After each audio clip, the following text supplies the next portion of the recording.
আসসালামু আলাইকুম, কেমন আছেন সবাই? আশা করি সবাই ভালো আছেন। তো জীবন থেকে নেওয়া এপিসোডের আজকে ষষ্ঠ পর্ব। তো আজকের পর্বেও আরেকটা ভালোবাসার গল্প শেয়ার করব, আশা করি আপনাদের ভালো লাগবে। আজকের গল্পটা পাঠিয়েছে মহেশপুর বাথানগাছি থেকে তৌহিদ নামের এক ভাই। আশা করি গল্পটা আপনাদের ভালো লাগবে। তো চলুন দেরি না করে গল্পটা শুরু করা যাক। আমি তৌহিদ, আমরা তিন ভাই। আমি সবার ছোট, বলতে গেলে বাড়ির সবার আদরের মানুষটাই ছিলাম আমি। সালটা ছিল 2019, তারিখটা ঠিক মনে পড়ছে না। আমার বয়সটা তখন 15 বছর। আমাদের বাড়ির পাশে একটা নতুন মসজিদ আছে। বিকেল হলেই আমরা অনেক মানুষ মসজিদের পাশে গোল্লাছুট খেলতাম। হঠাৎ একদিন দেখি ওখানে 3-4টা অপরিচিত মেয়ে আসছে। আমি ওদেরকে এর আগে কখনো দেখিনি। ওদের ভিতরে একটা মেয়েকে দেখে আমার ভালো লেগে যায়। পরে আমার বাড়ির পাশে একটা মেয়েকে জিজ্ঞেস করি ওই মেয়েগুলো কারা। সে বলল আমার বান্ধবী। তারপর আমি ওই মেয়েটাকে বলি তোর বান্ধবীর সাথে আমি রিলেশন করব। তারপর ও ওই মেয়েটাকে আমার কথা জানাই। জানানোর পরের দিন সে আবার আমাদের এখানে আসে। সেদিন আমাদের প্রথম কথা হয়েছিল। আমি তারে বলি তোমার নাম কি? সে বলল আমার নাম পুষ্প। তারপর থেকে আমাদের সম্পর্কটা শুরু হয়। ওর বাসাও আমাদের গ্রামের। আমার বাড়ি থেকে ওর বাড়িতে হেঁটে গেলে 10 মিনিট সময় লাগে। কিন্তু আমি ওকে চিনতাম না। তারপর থেকে প্রতিদিন আমাদের বাড়ির পাশে আসতো আমার সাথে দেখা করার জন্য। আর ও বাড়িতে বলে আসতো যে আমি লাইব্রেরিতে যাচ্ছি পড়তে। বই পড়ার নাম করে প্রায় 3-4 মাস এভাবেই প্রতিদিনই আসতো। তারপর আমাদের সম্পর্ক এমন হয়ে গেল যে দুজন দুজনকে ছাড়া থাকতেই পারতাম না। তো পুষ্পর ছোট ভাই একদিন ওকে দেখে ফেলে ওই লাইব্রেরিতে না যেয়ে আমার সাথে কথা বলছে। সেদিনও বাড়িতে গিয়ে সবকিছু বলে দেয়। তারপর ওর পরিবারের লোকজন ওকে অনেক মারে। আমাদের দুইজনের কারো কাছে তখন ফোন ছিল না। তখন 1-2 সপ্তাহ ওর সাথে আমার কোনো কথা হয়নি, দেখাও হয়নি।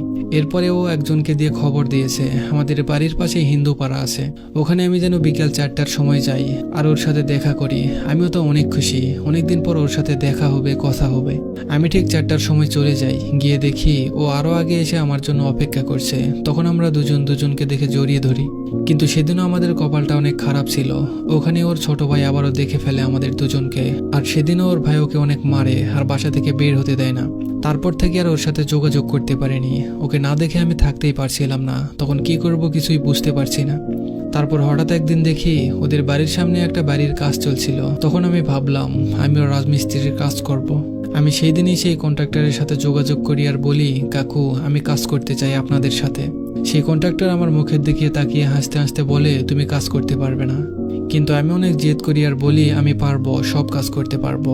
কারণ ওখানে কাজ করলে আমি ওদের বাড়ির সামনে থাকতে পারবো আর হয়তো ওকে দেখতে পারবো। তারপরে ওই লোকটা বলল আচ্ছা ঠিক আছে, কাল সকাল 7টার সময় চলে এসো।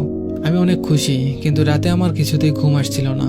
ভয় করছিল যে আমি সত্যি কি কাজ পারবো। কারণ আমাদের আর্থিক অবস্থা মোটামুটি ভালো ছিল। কিন্তু আমি কোনো কাজ করতাম না, শুধু ঘুরে ঘুরে বেড়াতাম। আমার আব্বু তখন মালয়েশিয়াতে ছিল আর আমার খরচের যা টাকা লাগতো সব আমার বড় ভাই দিত। রাত তখন 11টা বাজে। তখন বাইরে বের হয়ে মসজিদের সামনে আসি। আমাদের বাড়ির পাশে ওখানে একটা ইটের গাদা আছে। ওখান থেকে 5টা ইট নিয়ে আমি ঘাড়ে তুললাম।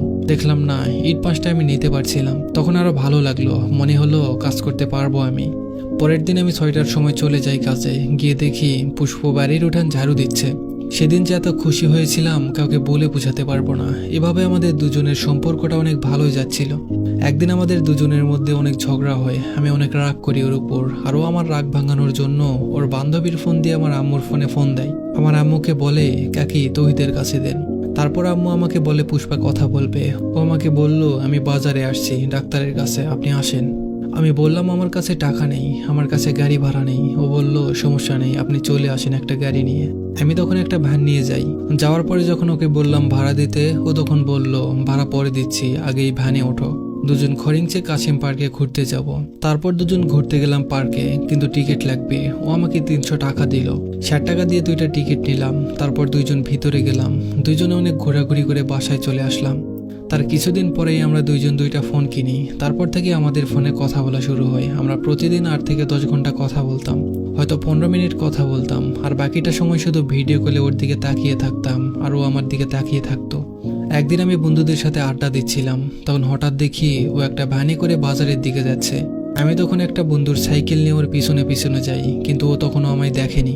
আমি দূর থেকে দেখছি পুষ্প একটা কসমেটিক্সের দোকানে গেল আর কিছু কেনাকাটা করে আবার ভ্যানে উঠে পড়লো বাসায় আসবে বলে। এই দেখে আমি আগে থেকেই সাইকেল নিয়ে আবার বাসায় রওনা দিলাম। আমি বাজার থেকে একটুখানি এসেছি, তখনই ও আমাকে দেখে চলন্ত ভ্যান থেকে লাফ মেরে দেয়। আমি ওকে বললাম এভাবে লাফ মারলে কেন, যদি তোমার কিছু হয়ে যেত? তারপরও বলল কিছু হবে না, চলেন ঘুরতে যাই। আমি তখন বললাম সাইকেলে কোথায় ঘুরতে যাবা? ও বলল, আপনার ইচ্ছা, আপনি যেখানে নিয়ে যাবেন। তারপর আমরা দুইজন হেঁটে হেঁটে বাজারটা পার করলাম। তারপর একটা মাঠের রাস্তা আছে, ওখানে গেলাম দুজন।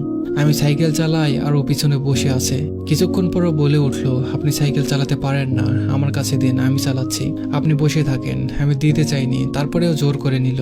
এবারও সাইকেল চালাচ্ছে আর আমি পিছনে বসে আছি। ও কিছুক্ষণ সাইকেল চালানোর পর বলল, দেখবেন আমি এক হাতে সাইকেল চালাতে পারি। এই বলেই এক হাতে সাইকেল চালাতে লাগলো। তখনই সাইকেল থেকে আমরা দুইজন রাস্তার পাশে ধানের জমিতে পড়ে যাই। এভাবেই প্রায় আমাদের সম্পর্কের 3টা বছর চলে যায়। তারপর হঠাৎ একদিন শুনি আমার গ্রামের একটা ছেলেকে ওর আম্মু অনেক পছন্দ করে। ওর আম্মু সেই ছেলের সাথে ওকে বিয়ে দিবে। এই কথা শুনে আমি সেদিনই প্রথম পুষ্পদের বাসায় যাই। ও ছিল ওর বড় ভাবির বাসায়। তখন ওর বড় ভাবি ওদের ঘরে আমাকে বসতে বলে। তারপর ওর ভাবি পুষ্প এবং পুষ্পর আম্মুকে ডাক দেয়। তখন আমি পুষ্পর আম্মুর পা জড়িয়ে ধরে কান্না করে বলি, আন্টি, আমি পুষ্পকে ছাড়া বাঁচবো না, ওকে আমায় দিয়ে দেন, আমি ওকে কখনো কষ্ট দিব না। তারপরে ওর আম্মু আমাকে সেই ছেলের কথা বলে। বলল, ওই ছেলের 2-3টা গাড়ি আছে, বাড়ি আছে, প্রায় 60 থেকে 70 লাখ টাকার মালিক ওই ছেলে।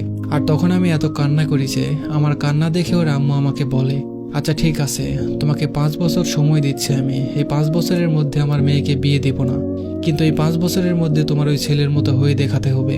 আমি কিছু না ভেবে রাজি হয়ে গেলাম। আমি অনেক খুশি, 5 বছর সময় পাইছি। এই 5 বছরে আমি যে করেই হোক ওই ছেলের মতো হয়ে দেখাবো।